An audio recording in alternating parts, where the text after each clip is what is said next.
Hey everyone, welcome to the channel.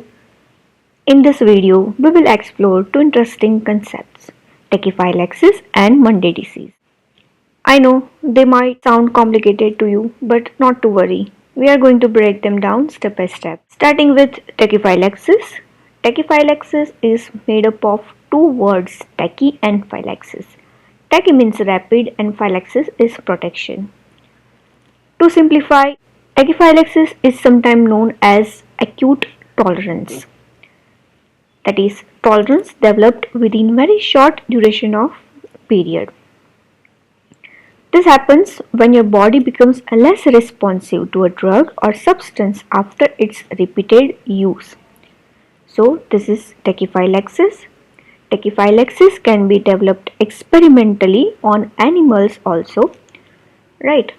Now, if we see the scientific definition or scientific words for tachyphylaxis or how we experimentally develop tachyphylaxis, a fixed dose of drug when given repeatedly at short interval in between. Repeating again, a fixed dose of drug when given repeatedly at short interval in between, the response that we are getting is eventually reduced. So this happens with some drugs. When we repeatedly give this drug in a fixed amount, the response that we are getting initially is not the same as later on, right? When we frequently give a drug to patient or animal, the response gradually decline. This is tachyphylaxis. How we can plot a graph of tachyphylaxis, or what is the graphical representation of tachyphylaxis?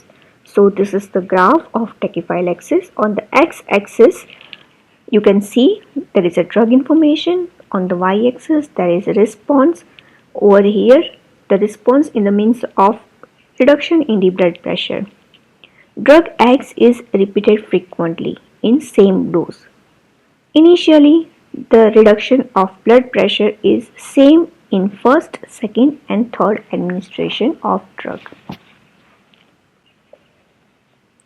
But when it is administered fourth and fifth time, the response, that is its ability to reduce blood pressure over here, reduces.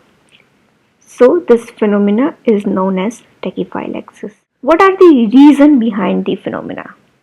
The very first and commonest reason for tachyphylaxis is depletion of neurotransmitter store. In pharmacology, there are several drugs that act by increased release of neurotransmitter. For example, tyramine or ephedrine, which are the indirect acting sympathomimetic agents. Their mechanism of action is increase release of norepinephrine or noradrenaline from their storage vesicles. So when we frequently give such drug, there will be depletion of neurotransmitter store, and new neurotransmitter synthesis requires some time. So the response reduces on frequent administration because of the lesser amount of neurotransmitter in the store. The second reason is decreased sensitivity of target organ. This we will understand with example of Monday disease.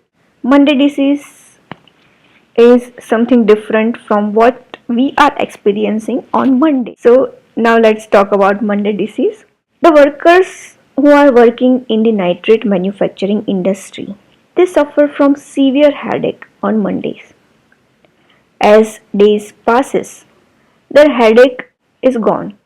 But after weekend, when they come back to the work on Monday, their headache is back again. So every Monday they suffer from severe headache. Symptoms is always present on Monday. That's why it is called Monday disease. And the reason behind this headache is vasodilatation of meningeal blood vessels. Nitrates, which is releasing nitric oxide. Nitric oxide is a vasodilatory peptide. It will lead to vasodilatation of meningeal vessels, and person who are in exposure of nitrates or the patient who is taking nitrate The very frequent side effect of nitrate is headache. Now, on Monday, the worker is suffering from headache because of this reason, and day by day, the headache is vanished. And on Friday, the person is free of headache, right? But after weekend, that means after drug free period, when this worker is coming back to the industry, because of the drug free period, their sensitivity is regained. That's why on Monday the headache will reappear, right? So this is the reason behind the Monday disease or Monday morning sickness. It is one of the reason or one of the factor of tachyphylaxis. I hope now you know the basic of tachyphylaxis and Monday disease. It's pretty interesting how our body can adapt like this, right?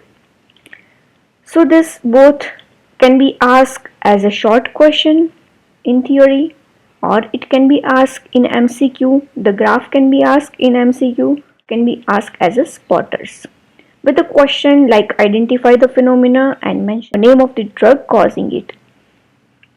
So this is all. Thanks for watching and make sure to stay tuned for more cool pharmacology stuff. Bye bye.